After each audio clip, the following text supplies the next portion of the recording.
what I see are interesting developments. I see the return of Thabo Mbeki into ANC political actions. He was sent to the Free State. He participates in meetings. You will remember that after he got out for about 10, 12 years, he never participated in any ANC actions. He actually, at one point, we thought he's now ignoring the ANC. Well, he has returned. He's now playing a role. Zuma used to attend all these NEC meetings. He doesn't anymore.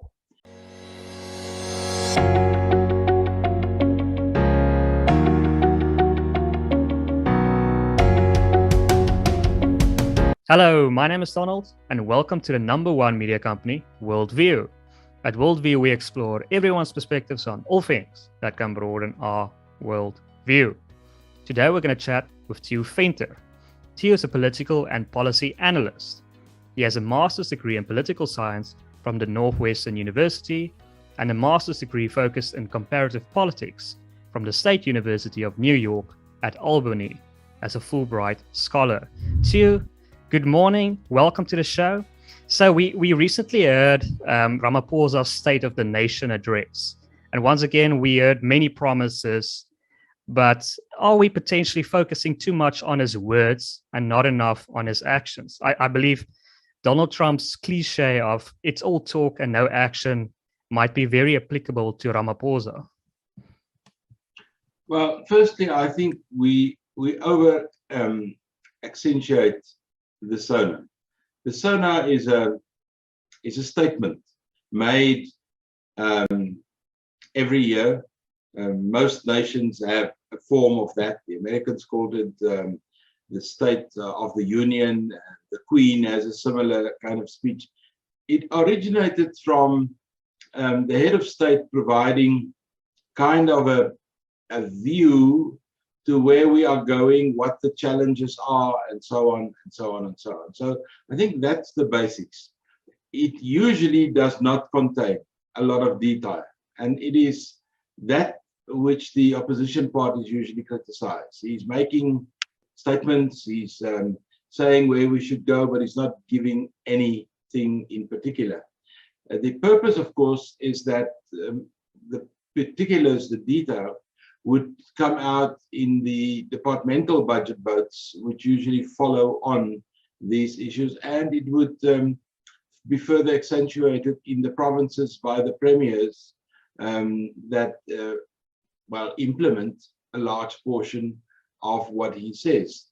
But I think a few things that he said that I do think is important is that I was surprised that he started his SONA being very particular about the challenges that we face, being very particular about what happened in KwaZulu-Natal last year, being very, very particular about the economic challenges and the issues of service delivery and the fact that our local governments aren't doing what they're supposed to do, and that the government will have to do something about that.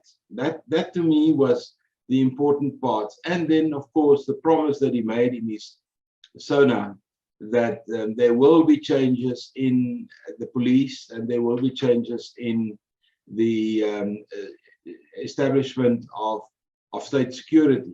That, of course, we've seen within a month after the SONA.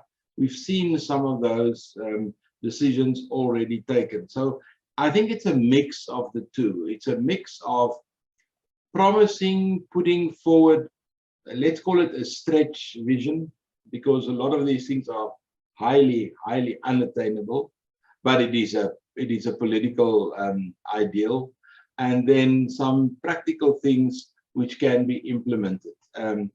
I thought, having listened to SONAs for the last 30 years and being involved and being in Parliament in several of these occasions, that this SONA was his best. Why do I say that? If you look at the American political system, which is another one of my focus areas that I pay a lot of attention to since I've studied there, and so on and so on. I actually love to look at that system as well. What happens is American presidents also are limited to 2 terms of 4 years each. And in the last 50 or 60 years, the successful ones usually had 2 terms. And somewhere in his first term, you can almost point to a time and a place. It was clear from talking to the electorate or to lobbyists or whoever that you just sensed he knew he will get a second term. And that provides a lot of confidence. It provides a step in his action. Now, my sense is that Cyril Ramaphosa spoke to us in his SONA, knowing that in December of this year, he will be elected as president of the ANC or re-elected for a second term, and he will remain president at least for the better half of his second term as well. So to me, this SONA was an introduction to the second part of the Ramaphosa presidency, the second part that will be dominated by actions in terms of the Zondo Commission, whether they're going to look for a political solution of all these problems, whether they're going to really go and hunt for those guys that stole so much money, I'm not sure. But what I sensed was a confidence in what he was saying and where he was going, knowing that we will listen to another State of the Nation address in February 2023. What do you think of a statement that private sector creates jobs, not the state? What do you think of the politics behind such a statement? Well, for me, it's a sine qua non. It is exactly what happens all over the world. It is not that natural for the ANC to say that, but for the president saying that, to me, that sentence indicated what I just previously said. He had the confidence of talking as the head of state, not the ANC president, and saying what is necessary to say. In that sense, also pulling the ANC closer to what is needed, because we know the South African economy has a dismal growth history over the last 10 or 12 years, where the rest of the world got out of trouble in 2008 after the global meltdown. South Africa, if you look at the trajectory of our economy, dropped out of the normal growth patterns that we've seen all over the world. That is why I think it is still valid to talk about 9 lost years under Zuma, and that 9 lost years is part of the price we're paying in our economy, a lack of investment confidence, a lack of confidence in governance. And it took 9 to 10 years to break apart this system. And it will take us the better part of the same amount of years to recoup what we've lost. And if there is a footprint of Ramaphosa, if we look back in history one day, we will say that the only contribution Cyril Ramaphosa made was he got the South African economy again on the trajectory to a growth path that is between 3 and 3.5% per annum, which is the historical growth that South Africa has had since 1945. We had some years where the economy grew in terms of 5 to 6%, but if you average 60 to 70 years, the average growth is 3 to 3.5%. What we have actually done over the last 10 years is a dismal 1 to 1.5%. So state capture has cost us a lot, and I think that is the purpose. If I have to signify the importance of Ramaphosa, it's not what's happening in the ANC at the moment, because I think he's flogging a dead horse on that side. The history is going to take a huge toll on the ANC as a liberation movement that was slow in adapting to changing circumstances. I mean, we are talking here in the midst of the Ukrainian war, what shall we call it, the Russian invasion or Putin's war. This thing still doesn't have a name, but South Africa had to take a decision. Where are we going to stand in terms of this war? And we chose to vote in the UN to abstain. In other words, we did not have the guts as a South African government to do what another BRICS member did, Brazil, which said, no, this is not right. You can't do this. And it's all of those things that Ramaphosa must pull together and get a significant move into the ANC going forward. My view is, and I've jumped from the SONA to the ANC now, is that although the ANC's big mantra in South Africa is transformation, the sorry state of affairs is that as a political party and as a political organization, they haven't transformed. They haven't adapted to the changes that is needed 25 years, 27 years after liberation. And the history books are quite specific about this time period. They talk about a generational change after a period of political regime change, which we had in 1994. And what they're telling us is that it usually takes one generation. So a party like SWAPO in Namibia, or the ANC here, or we've seen it in Zambia as well, for about one generation, they have everything going their way because they have all the benefits, and they usually inherit a system that works. And then in 25 years, what happens is the guys that brought them where the change happened are getting older, they're retiring, and they're dying. And in our case, when Jacob Zuma goes, not to jail, if he just goes, normal human goes, I think that will end the first phase of the ANC's liberation struggle. And you need to adapt in that 25 to 30 years to become a modern political party running one of the top 20, maybe 30 economies in the world. And that one sentence is where Ramaphosa took the ANC and he said, get closer to the real world. Interesting. Theo, sir, do you think it will be a slam dunk that Ramaphosa will be the president of the ANC by the end of the year? What do you think of a person like Lindiwe Sisulu's chances, or even the former Minister of Health? I can't remember his name. It's William Kiese. Yes. What do you think of it, the chances of those two? Okay, I'm going to put my head in a block here. Yes, I think it's a given. If you look at the current lay of the land vis-a-vis December, because 2022 is a year where we look at things through the prism of a leadership election that happens in December. Everything is pointing towards that date, like we saw in Nasrec in 2017.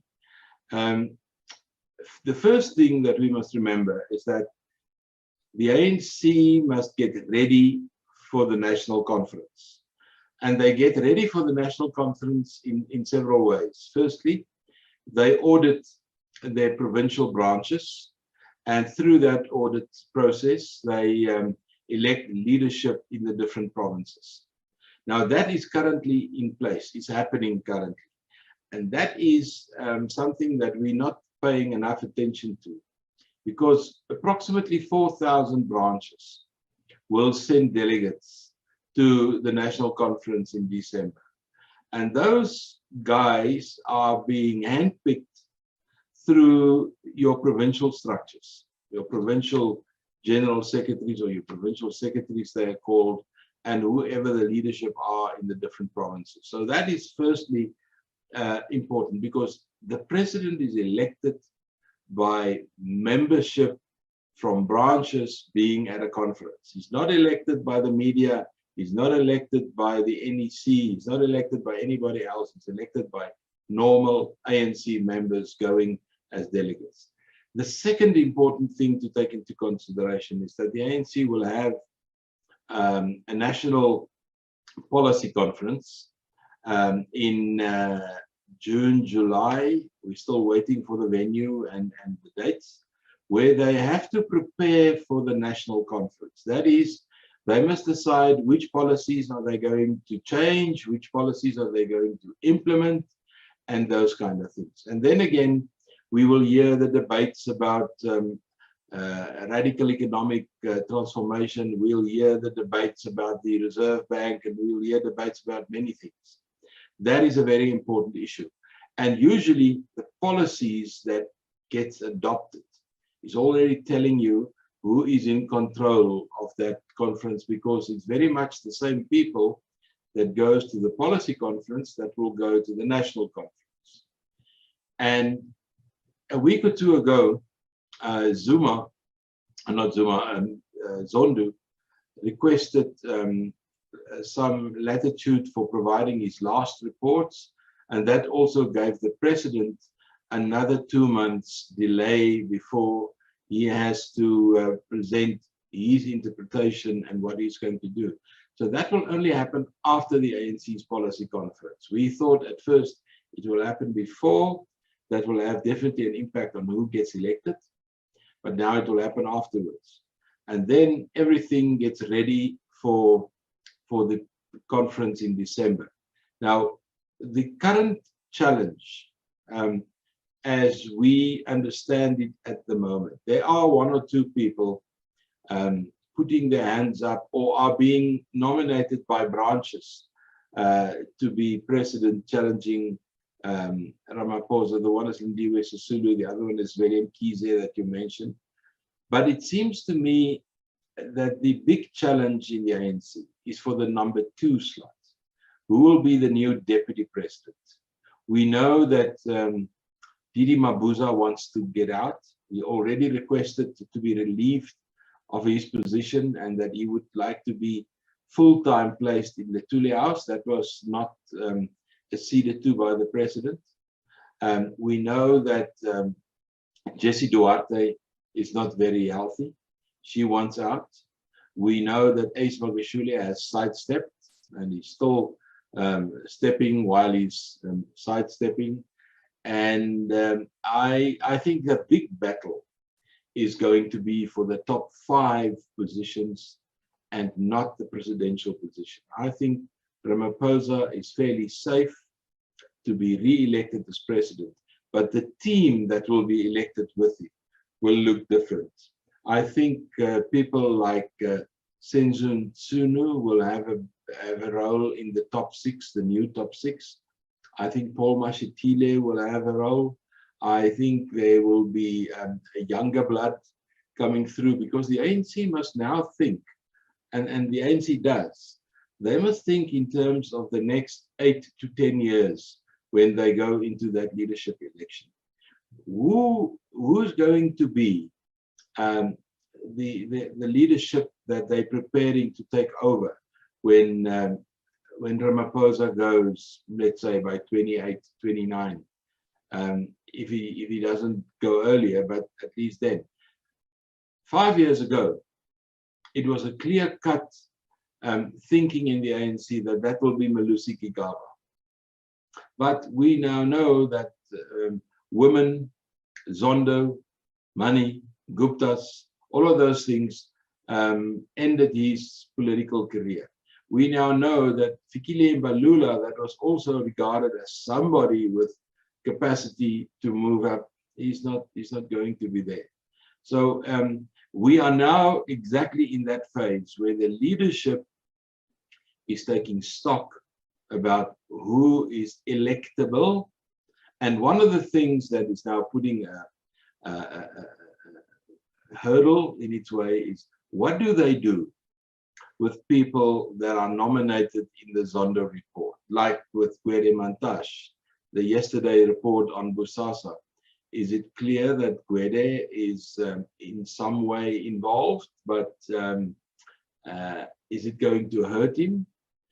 Is he going to provide explanations for the benefits he got?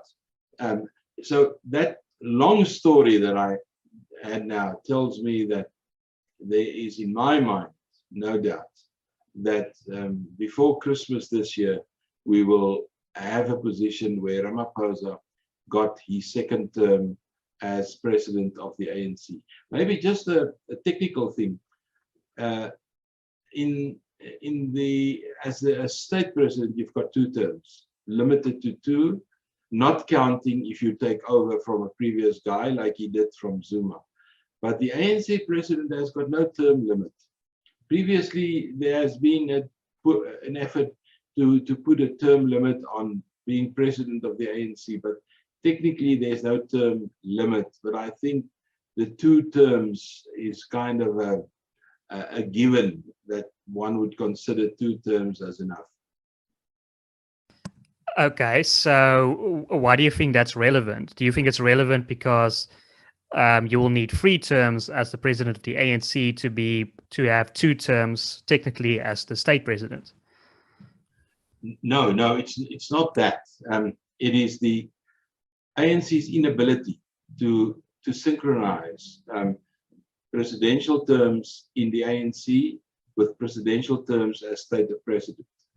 What happens is that when the ANC is having a presidential election in December and they elect Ramaphosa again, his term of 5 years starts in December and it goes for 5 years until whenever, 2022, it will 5 years, it will be 2027. But as the president of the country, his term as president only ends in 2024 when we have a national election, and it starts again after the election for 5 years, taking him to 2029. So you can see there's a 18 months to a 2-year period where there's no synchronization between the 2 presidents. And we have seen that 2 years as a crucial political dynamic in 2 presidencies so far. We saw how Thabo Mbeki was kicked out of the union buildings because he wasn't the president of the ANC anymore, but he was still state president. Motlanthe came in for him, Zuma took over. We saw the same with Zuma. Zuma wasn't president of the ANC anymore, but he was still state president, and he got kicked out in 2018, and Ramaphosa took over. I am worried that a similar design will be the case of Ramaphosa towards the end of his second term, which is 2026, 2027. If he's wise and smart, and I think he is, he will probably retire before that happens to him. Ah, that's a very interesting point. But Theo, so do you think the young blood, the best person to be for the deputy president of the ANC would be a person like Ronald Lamola? I think Ronald Lamola is a young, up-and-coming, dynamic leader in the ANC. Of course, he's the same age as Julius Malema, and they were competing for positions at one point. But the ANC, in terms of age, is a very conservative organization. They don't like to get people in responsible positions under the age of 50. Actually, they like, if you look at the history, they prefer somebody being 60 and older. And that is a very traditional way of looking at things. So I would say that as deputy, we should look around for women. Thandi Modise can be a very worthwhile candidate. Our previous deputy president can also be considered, but I think Lamola may end up in the top 6, but I don't think he's ready for that position yet. Not in terms of how the ANC think about leadership. And remember what I said, the election of leaders of the top 6. And this is also something that's very important, especially if you look at the relationship between Ramaphosa and Ismagashule. Ramaphosa never elected Ismagashule to be his Secretary General. The 6 of them got elected on different slates, and basically in a beauty contest, the one got the most votes and the other one didn't make it. So your top 6 is usually not people that went into the election together. They sometimes competing for positions, and then once the election is over, they must make it work. And this time around, over the last 4 or 5 years, it wasn't a very interesting working together. We had a top 6 that was divided into 3 groups. We had Gwede Mantashe and the president working closely together. At one point, we had Ace and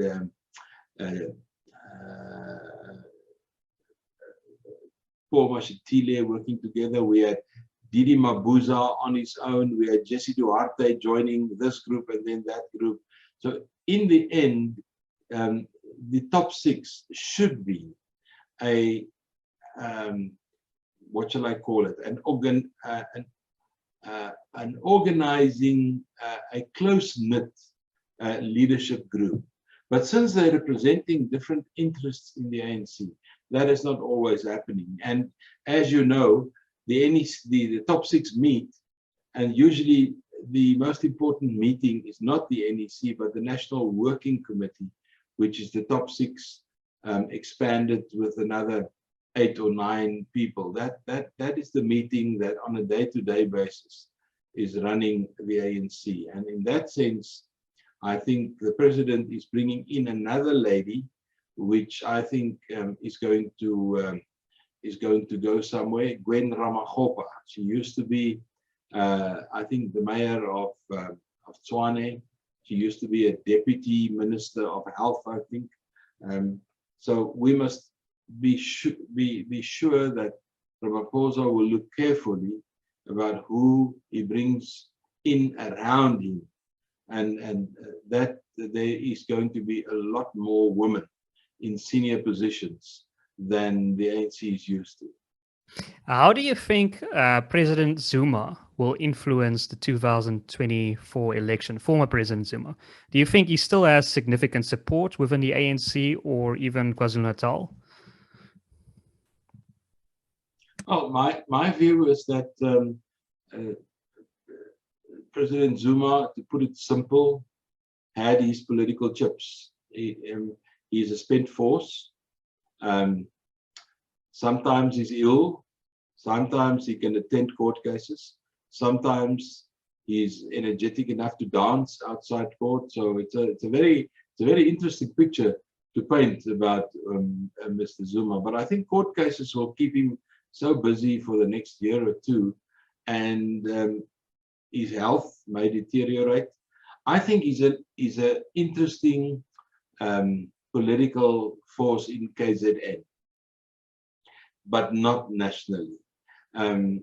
What I see are interesting developments. I see the return of Thabo Mbeki into ANC political actions. He was sent to the Free State.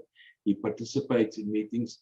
You will remember that after he got out for about 10, 12 years, he never participated in any ANC actions. He actually, at one point, we thought he's now ignoring the ANC. Well, he has returned.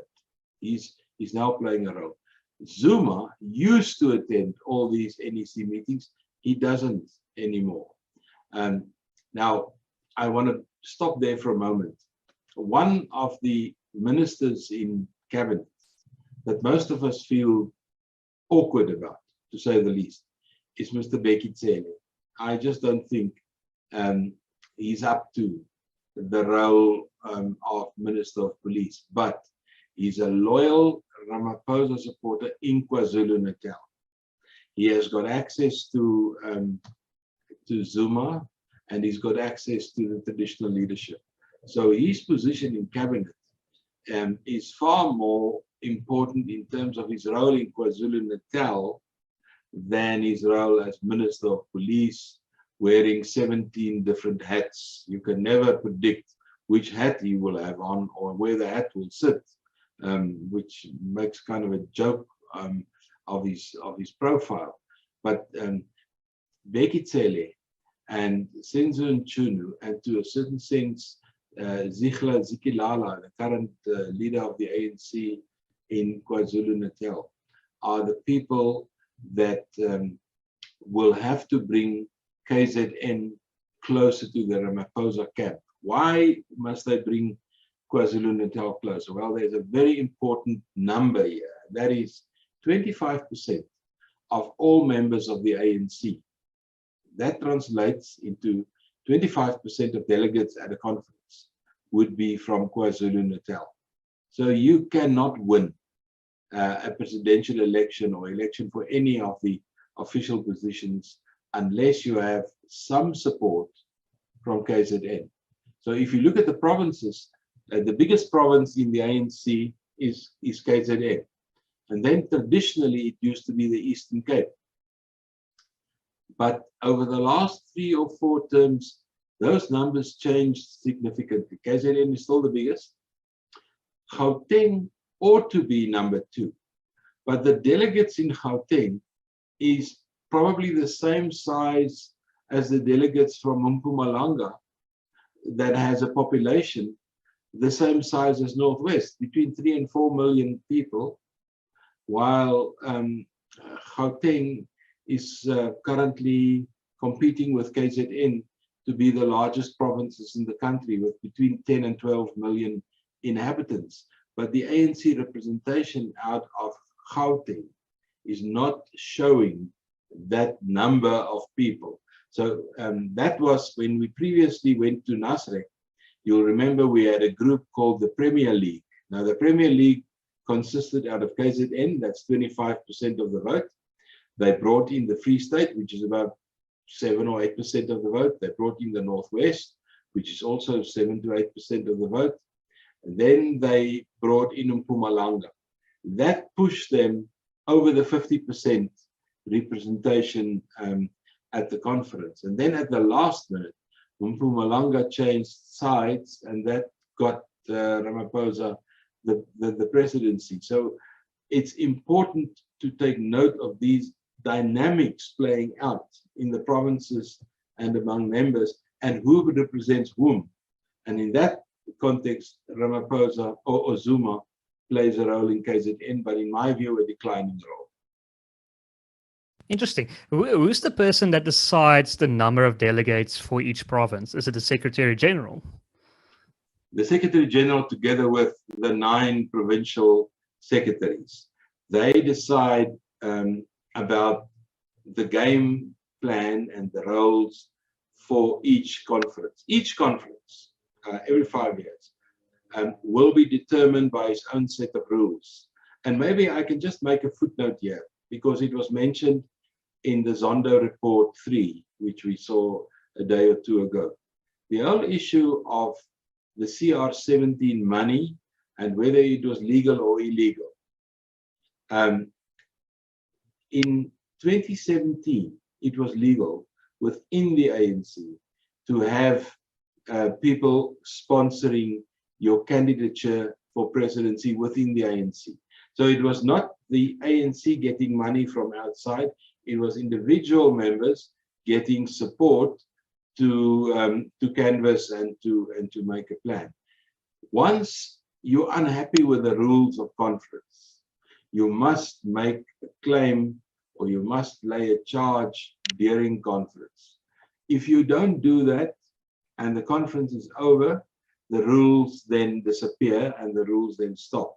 So a lot of these guys trying to set up Ramaphosa for the fact that he may have gotten too much money from certain people before Nasrec, they're going nowhere, because the conference rules says that there were certain decisions taken before the conference. It was implemented, the conference took place, the conference ended, So the rules also ended.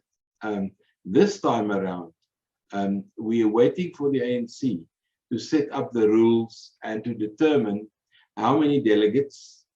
I'm using the term 4,000 because the ANC, to determine the size of the ANC and how many branches the ANC has, a very good rule of thumb is to look at the amount of wards in local government elections. Each ward in the country, whether it's Cape Town or Sannieshof or Makwasi or whatever, has an ANC branch in every ward. Sometimes they have two and sometimes they have none. But on average, the amount of wards in the country is very close to the number of branches the ANC has. And that's why I'm playing around with this number of 4,000. So Theo, you just mentioned, or you recently mentioned, that Thabo Mbeki has re-entered the politics of the ANC. He has also said that there should be an audit done of ANC members. Do you think the ANC will survive something like that? They're doing an audit before every meeting. So they've survived this several times. Let me just explain to you what they mean by an audit is a branch in good standing? When is a branch in good standing? A branch is in good standing when they have approximately 100 members and where these members are all paid up. That is a branch in good standing. And then this branch will have a branch general meeting, and then every second year a branch annual general meeting or a biannual general meeting. So the role of the provincial secretaries is to make sure that branches are in good standing or to get them in good standing. Now, here are 2 or 3 tricks, and that's why Thabo Mbeki spoke about this. We know that for Zuma to get elected in the ANC, they had to up the administration of KwaZulu-Natal ANC 10 years ago. A lot of the money that flowed out of the police's secret fund at that time went to make members paid up. There's about a fee of 10 Rand or something like that per month to be a member of the ANC. Can even be 10 Rand a year, I'm not exactly sure, or 20 Rand, but it's a very small amount. Usually, what happens in the ANC, in Afrikaans, we've got a word that churches use when they have these big funding things. They call it a bazaar. It's a word that we got from Arabic, which is still used in the Middle East. Now, if you have a bazaar, you usually get a list and you go from house to house and you get some money and you'll get some pledges. And we call that a bazaar list, You can establish an ANC branch here where I'm living in the suburb in Potchefstroom. I can go with a bazaar list with 100 names on. I can walk, I can get 100 signatures, and I can start an ANC branch. That is how simple it is. So we think that prior to Nasrec, this bazaar list ANC branches rose like mushroom clouds in Mpumalanga, in Northwest, and in the Free State. I looked at the numbers, and I'm telling you, the amount of branches and the amount of delegates was not at all in sync with the numbers in those provinces. If you have a province like Northwest with approximately 3 million people that has more branches than Gauteng, then a red flag must go up. And I think that is where Thabo Mbeki is going. Let's get branches with a tradition that is working, and let's weed out these composite synthetic branches that people establish just to get nominations on levels such as national conferences. Yeah, so Theo, it seems like in South Africa, we are constantly looking for what I like to call Nelson Mandela 2.0, the new leader that will rectify everything. But it seems we struggle to get that person. But are we not incorrectly, we're blaming the persons and not the system. The system is very centralized, it's very bureaucratic, and it often produces, it's responsible for these corrupt leaders. So shouldn't we be looking to change the system instead of constantly looking for the right person? Yeah, it is true that we live sometimes looking backward in the rearview mirror about the 5 years of Mandela, but we must remember those were very special years of transition. We were all basically finding our feet, actually shocked by our own efforts to get this system going. But over time, I think the ANC focused too much on placing people in specific positions. Their policy of cadre deployment is in part responsible for where we are. And I think Zondo Commission is going to make that recommendation towards the end, that the ANC will have to re-look at that model, because it brought about systemic failure of the state-owned enterprises. It brought systemic failure of our local governments, because the one thing, if you look at systems operate, especially systems that's occupied by people, they operate on the basis of institutional memory. People work within the system. They don't read the handbook every day. Over time, they know exactly how to manage government, how to manage this, how to manage that. And then over time, they don't think anymore about what they're doing every day. They just do it because that is the way in which the system operates. If you bring in new role players without institutional memory, and at the same time, you lose the institutional memory due to poor policy decisions, then you're sitting where South Africa is sitting at the moment. We're actually building a system almost from scratch because we lost the ability. Let me give you a good example. How do you manage water from Vaal Dam to the sea when you have an abundance of water? If you have no institutional memory, then you open the sluice gates too big, too high, and you get flooding in Uppington. If you manage it in terms of institutional memory, you will know that Vaal Dam, for instance, has a capacity of 126%. It has got a huge flood management system in terms of its sluices, but you can't open more than 6 sluices at the same time, because if you do, you get flooding downstream where people are not ready for these kind of things. So that is institutional memory. That means the people working in the system knows how to manage the system. If you replace all those key decision makers, that's where systems failure takes place. And that we definitely have that. And that is why Ramaphosa again said in his SONA, and he said that in the National Development Plan as well, we're looking for a government that can work. We're looking for a government with capacity, a government that can again do what it's supposed to do. Now that's the part that I'm looking for in Ramaphosa's second term, because if he gets the second term, it will give him a little bit more confidence to appoint people that can do the work rather than a comrade with loyalty. ESCOM is a good example.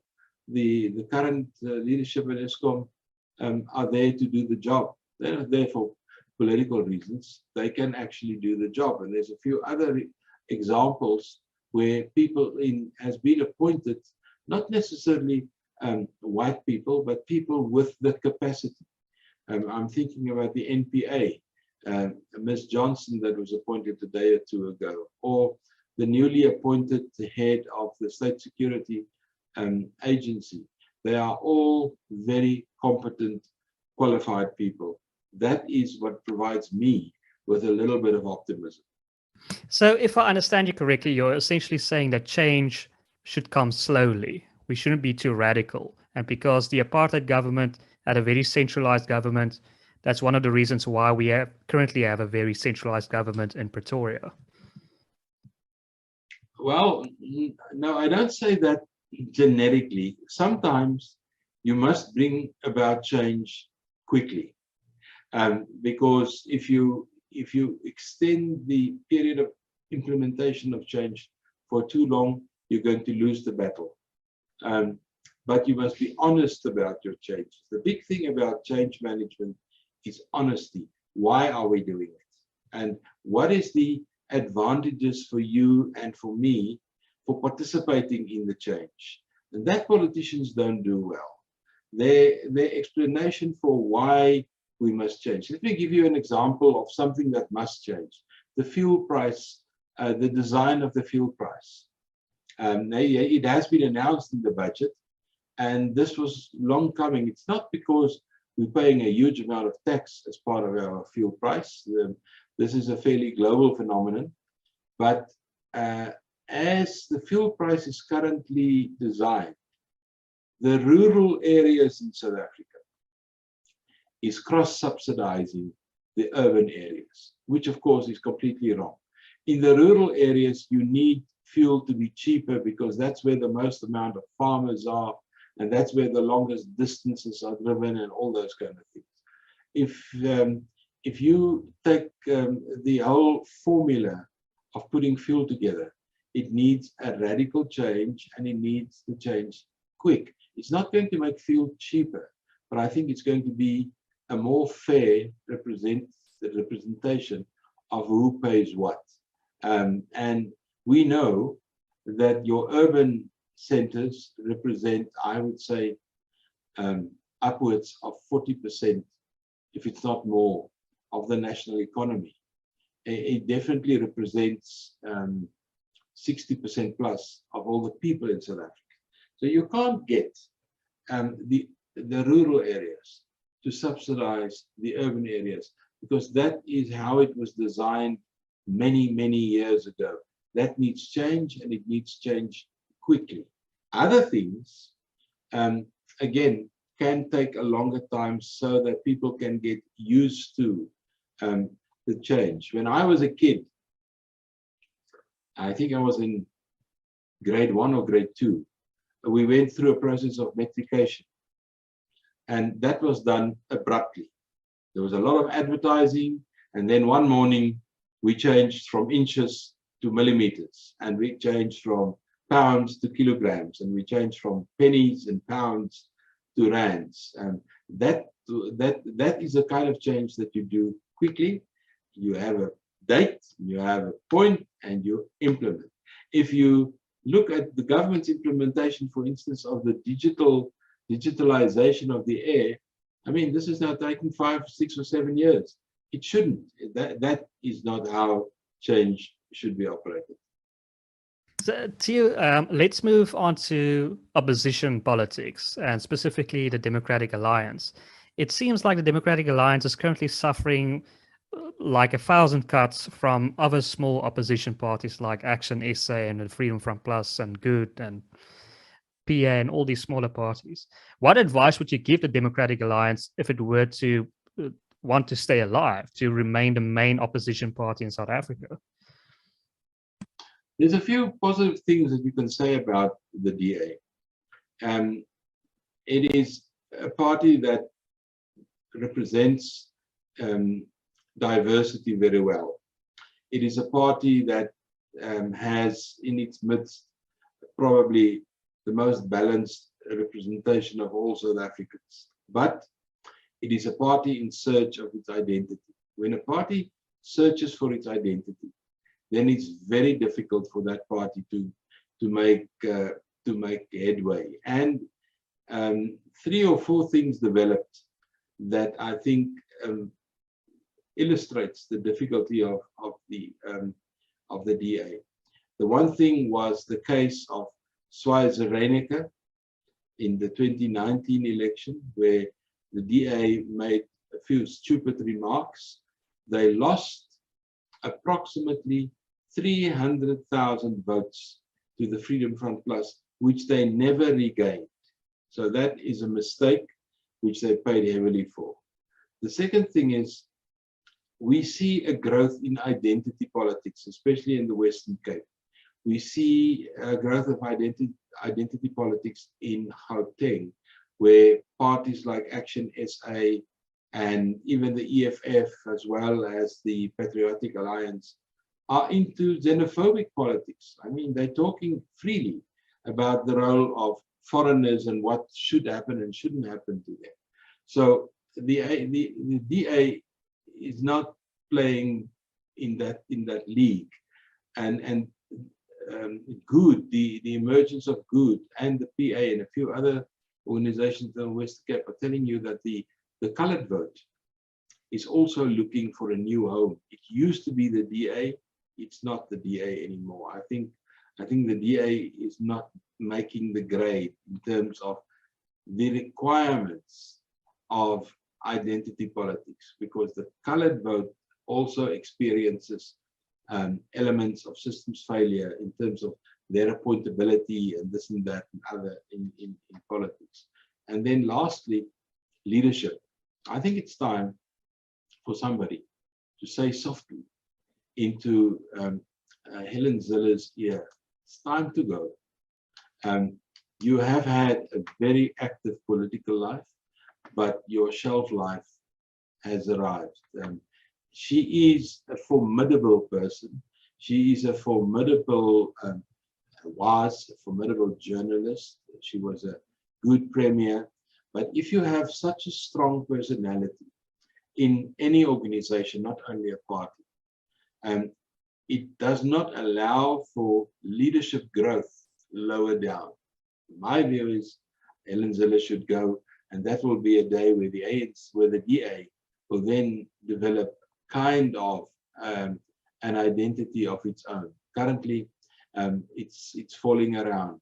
My long-term view of the DA is that the DA is going to be caught up in the battle of the ANC moving a little to the middle in terms of this statement that we spoke about earlier on, which tells me that economically speaking, the ANC is looking closer to the issue of a mixed economy rather than socialism, like a lot of the guys are criticizing them. And that's exactly where they're going to find the DA with their economic approach, which is far more towards what one would see in West Germany and in France and those places where there's a free market, but the free market with a very strong social responsibility. And if you get caught in the middle, something must give. And I think that's where the DA finds itself historically. On the point of Helen Zille, I know she would reply and say that internal polling shows that she is very popular in South Africa. She recently stated it in an interview, and that it was the DA that elected her as the chairman of, I believe it's the Federal Council, or the second highest position in the Democratic Alliance. So why should she leave? No, all of those things are valid, and I can hear her saying all of those things, and she can add a few other things as well. I'm saying I take a helicopter view. I look at the DA from outside in. I'm not looking from inside out. That's her view. And when I look from outside in, I see certain people that is not going to help the DA to grow into an organization with a very specific own identity. She's one of the stumbling blocks. So one of the issues the Democratic Alliance is currently struggling with is this entire thing about Cape independence that's growing in the Western Cape. And it's sort of coupled with a lot of calls for federalism or even like independence in KwaZulu-Natal. So how do you think these issues will play out in elections like 2024? Well, it's interesting talk, and I mentioned it previously when I said identity politics, where people are saying let's take the Cape and go. I don't think it is possible, and I don't think it's realistic politics. to break away, whether it's KZN or whether it's the Western Cape or whatever. But I think politicians should listen carefully to those voices and see what it can do to accommodate those views. In the Western Cape, it's far easier because the Western Cape has got its own constitution. And its constitution was ratified by the Constitutional Court. Therefore, they don't have members of the Executive Council, they've got ministers and things like that. And I think one should listen carefully to what is being said. That's not the only place where people are asking, can we not go on our own? And that is usually a political statement. It is not a statement of economic reality or a statement of any of the other things. But yeah, it's an interesting development, but I don't think it's going much further than rhetoric. Well, Theo, great. This has been such an insightful and a wise analysis from you. I think our viewers will definitely enjoy this. I want to give you one last opportunity to add, plug, or say anything that you want to. Well, previously, I said to you that this year, if I could name this year, it would be the year in which we look at everything in the country through the prism of a leadership election that's going to take place in December. Everything. Whether it's the Zondo Commission's report, and whether it's the implementation of the budget, and whether it's what the police are doing. Everybody is waiting to see what's going to happen in December. And that, I think, is the big story in South Africa, despite all the other developments. And the second thing that I would add to that is that the Zondo report will be out in its full force, let's say by end of March, we think. And then the big question is going to emerge. What are we going to do about it? Are we going to get a political settlement for these things? Because it's clear that the ANC as a political party got into this process so deep and with so many people listed by name, that is going to be a very difficult thing for the country to deal. So this year is the year of leadership and the year of Zondo. Well, thank you, Theo. You definitely interesting times await. But to our viewers, if you enjoyed this content, please consider liking this video, sharing it as widely as possible, and subscribing to our channel. My name is Donald, and you've been watching WorldView.